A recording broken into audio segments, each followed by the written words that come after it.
What's up everybody? It is the Beta 250RR. This is the 2024 version. I just picked this up yesterday and I'm excited to just kind of start setting it up and start riding it.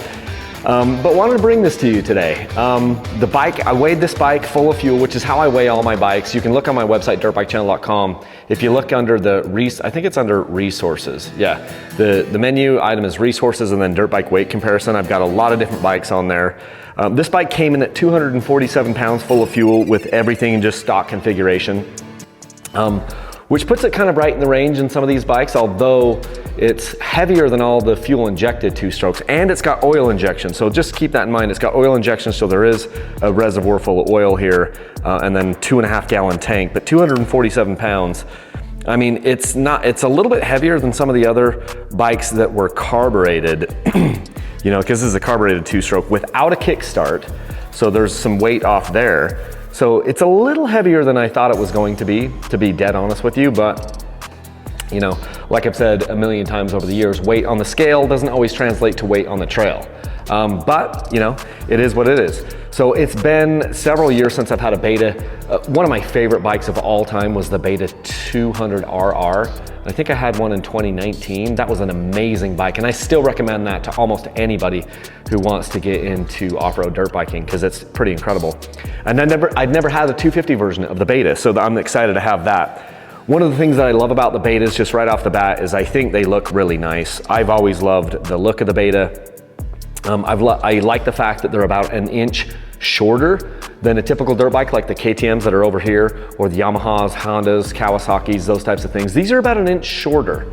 And they can also be ordered in a low boy option. This is not that, but they can be ordered in a low boy option, which drops the bike another 2 inches.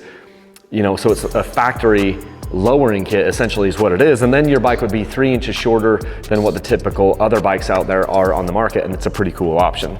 So again, this is oil injected, so you're putting regular pump gas in the tank. The oil reservoir is here under the seat. The seat comes off relatively easily. There's just a push button right here, and then that gives you access into your oil reservoir here. Your battery's under there as well. So yeah, I'm excited excited to get some time on this thing. These are not my favorite tires. It's kind of a hard compound, and it's a wide tire. It's a 140. It's the FIM tread pattern, which means it's like a shorter tread pattern. I do not love that tire. It's one of my, I don't love that tire at all. So I'm gonna tear this tire off, at least for sure on the back, and put one of my review tires on there, probably an IRC VE33S or something, and then probably put tubeless also on the front with another tire that I like, so that I'm good there. I did not go with the race edition. The race editions, I have felt like over the last few years, the race editions on the Beta just give you a much stiffer suspension, which I haven't agreed with. And I think, I don't really know anybody, any normal rider, that thinks that the race edition suspension is good. Everyone that I talk to who's a regular, not a professional, thinks that they're too stiff. Whereas like on some of the other bikes, I think they're not stiff. Like the KTM is not too stiff, like on the XCW, which would be the, you know, kind of the same thing as this, because this is an off-road enduro bike, and I think those race editions are valved too stiff. So I just went with the standard version. The only difference in the race edition and the standard versions are the graphics and the suspension. So I'm like, look, well, also the race edition is not oil injected, so you're mixing your gas on the race edition. But I just figured we'd go with the standard version. It's got the ZF suspension. One thing I really like about this is it's got clickers. You've got finger clickers up here on your compression. You have a finger clicker on your high speed here on the shock. And these, yeah, there are no clickers down here. So that tells me that one of these forks is compression and one of these forks is going to be rebound, because there's nothing on the bottom of that. So I'm literally just learning that on the fly, because I just brought this bike in here and weighed it and shot some video on it, and now I'm just talking about the bike. So yeah, must have one fork. I'll have to look on the, in fact, they didn't give me a manual. I think this is one of the ones that you have to just download a manual off the website. So I'll get into that and set the whole bike up as far as like clickers and the standard configuration and set sag and all those things. Also, this is a carbureted bike, as you probably already know. And so we've got the key in carburetor here, going back to the basics that I have been doing with two-strokes for a long, long time. So I'll probably try to tune this a little bit. I may also just try the Electron Billetron carburetor, which I haven't tried before, and I haven't had an excuse to try it. I may try that carburetor on this bike just to kind of hit two birds with one stone and be like, hey, look, here's the Beta.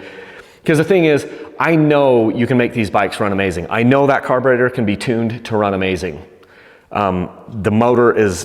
Beta motors are great, and that carburetor is great. You just have to tune it for, you know, your density altitude or whatever. So I may just put a Electron Billetron carburetor on here just to try that out, and that way it's another product, because I don't have a lot of carbureted bikes that come through here anymore.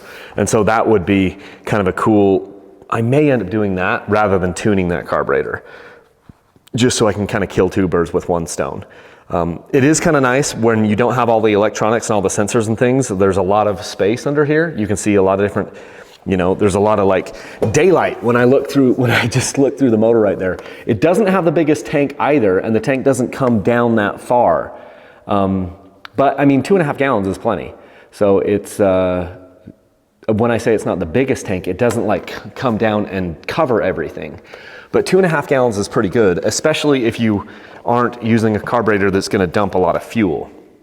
I can tell this carburetor does dump a lot of fuel because it dumped a bunch of fuel in my truck, because I forgot to turn the carburetor, like the fuel petcock, to off, because again, I haven't been running a lot of carbureted bikes recently. And so when I loaded this up in my truck, I didn't turn the carburetor or the fuel petcock off, and made a puddle in the back of my truck. And I can still smell it here.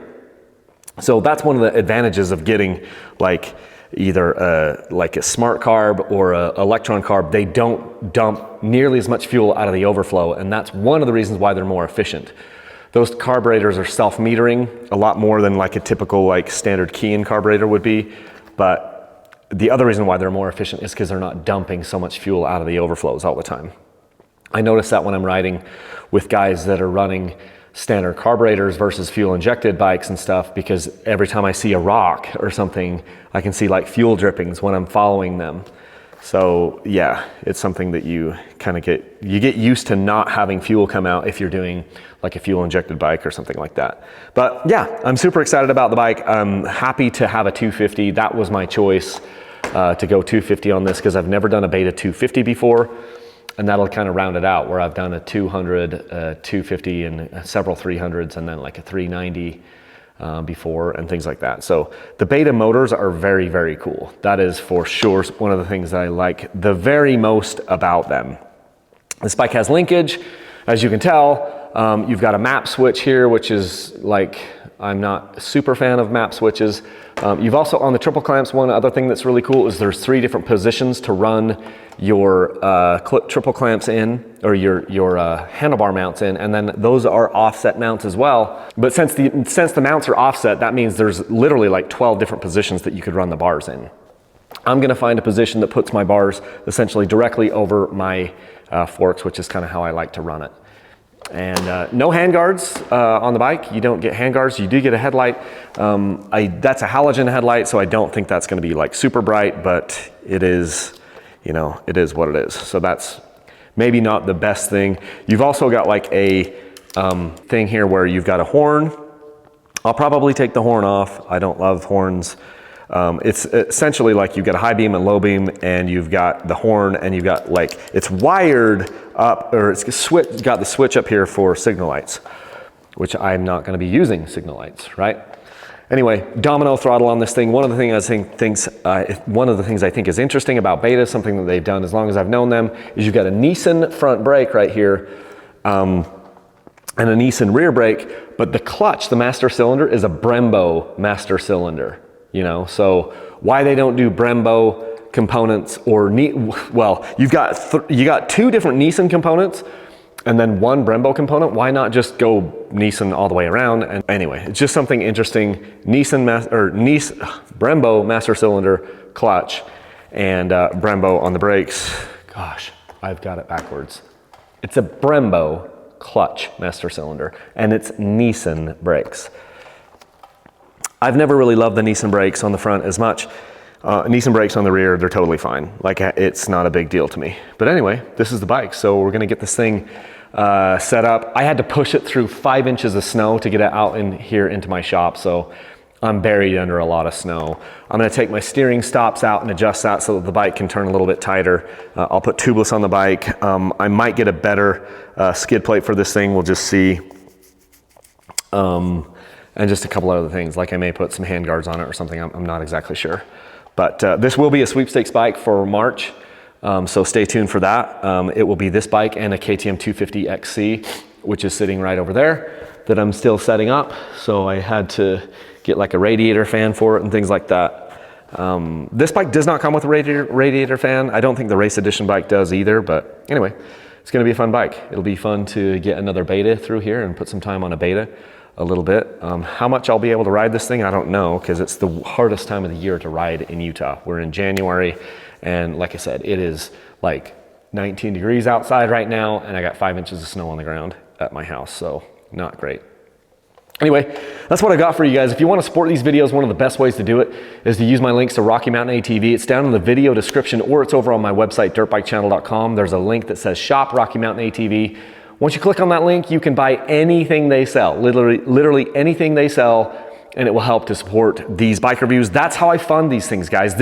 I paid full price for this bike, so I can say whatever I want about it. I pay full price for all the bikes, and that way, you know, no one gets to tell me what I can and can't say about the motorcycles or any of the other stuff that I buy. Same thing, like if I buy the Billetron carburetor, I will pay full price for that, and I will not be consulting them on anything that I say about it. And that happens because you guys are using those links to Rocky Mountain ATV and supporting the sweepstakes when we give these bikes away and things of that nature. So anyway, that's what I have for you guys.